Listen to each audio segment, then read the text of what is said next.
The second authority, that is Wais Abdulaziz Muhammad, clearly distinguishes the matter before you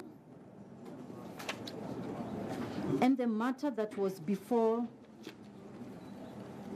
in the first authority, that is miscellaneous criminal application number 304 of 2016, Michael Rotich. So Wazir supports us. Michael Rotich is distinguished from our case and from the second authority.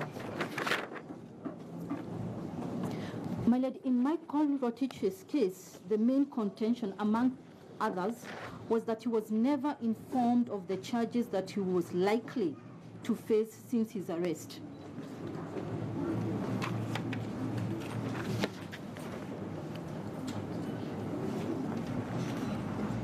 In our case,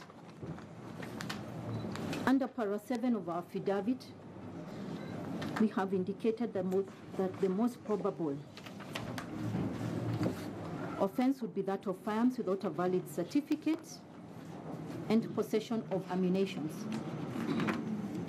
This is, Your Honor, at this stage, and that is why we are praying for the ample time to rule out whether there is any other offense that could have been committed.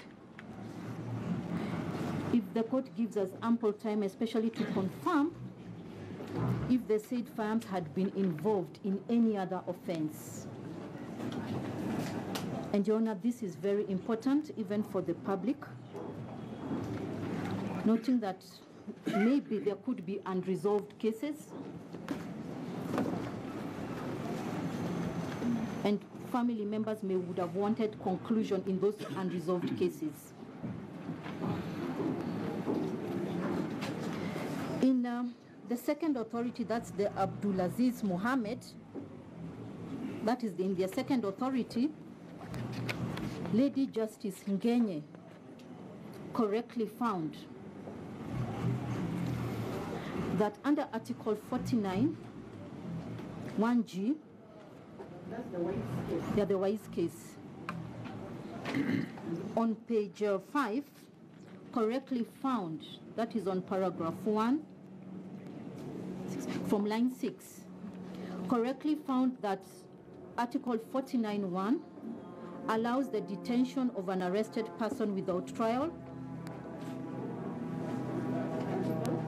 49(1), subarticle 1, subarticle G, allows the detention of an arrested person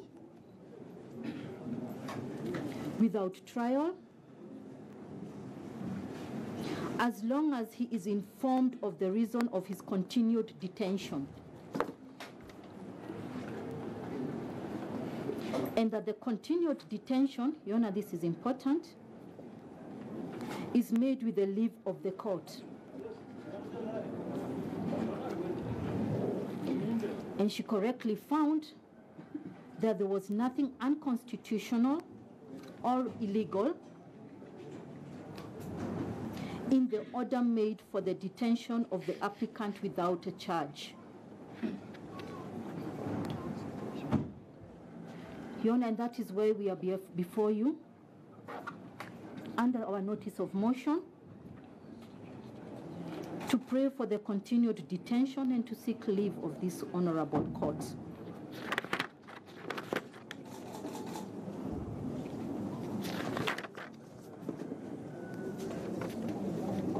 We are therefore praying, Your Honor, that this court finds that there are compelling reasons to warrant a denial of bail pursuant to Article 49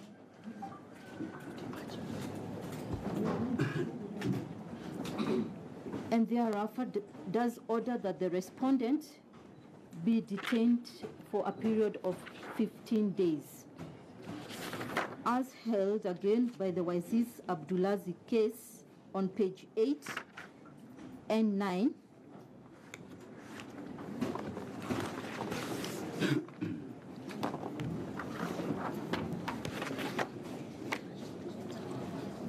Here now we respectively pray that this honorable court does confirm the notice of motion and does grant us the orders prayed in our notice of motion.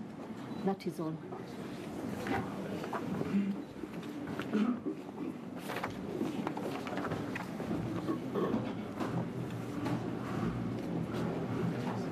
Your Honor, Sagana for the response. I'll respond alongside with my colleague Mr. Mbeta begin. The application is opposed. We have filed a replying affidavit dated and filed today, 15th of November, by the respondent. And we have also filed a list of authorities with 3 authorities.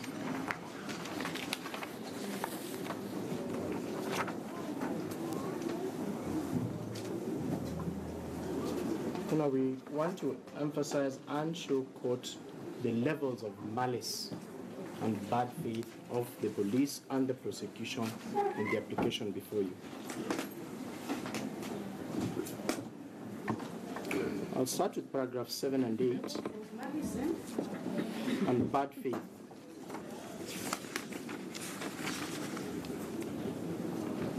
Exhibited by the prosecution and the investigating authorities.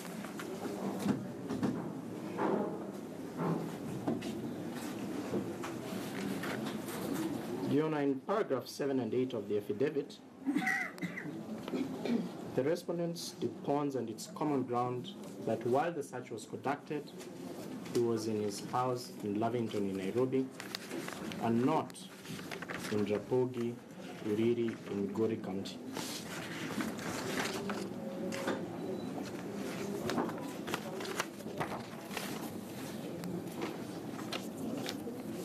He admits that he had a licensed firearm with him alongside those of his bodyguards,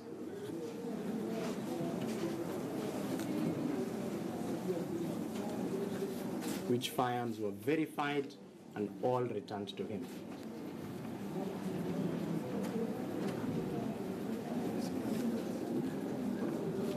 To him and his bodyguards.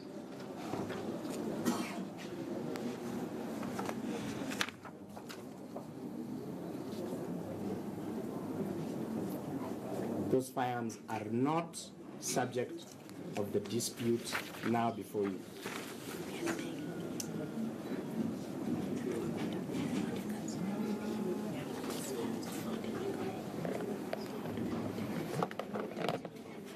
My colleague, Ms. Boniki, who I have tremendous respect for, has voluntarily chose to read half of paragraphs 12 through to 14.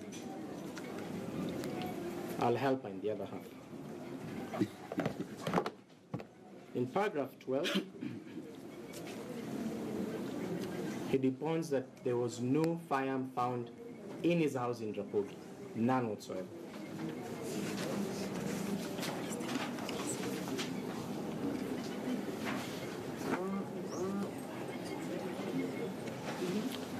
And in paragraph 14, he deponds that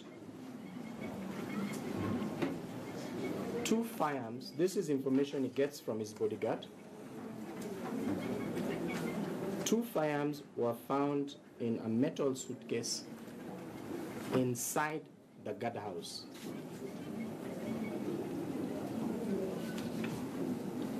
And he also deponds that a 3rd one was brandished by an accompanied officer who was doing the search and accompanied also in the guard house.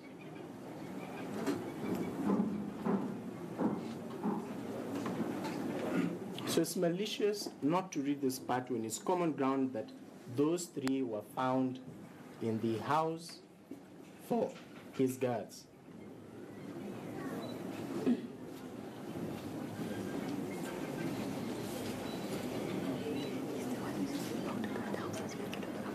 He also has deponed in paragraph 17 that guard house is in the exclusive possession operation and management of the security details provided to him by the Kenya National Police.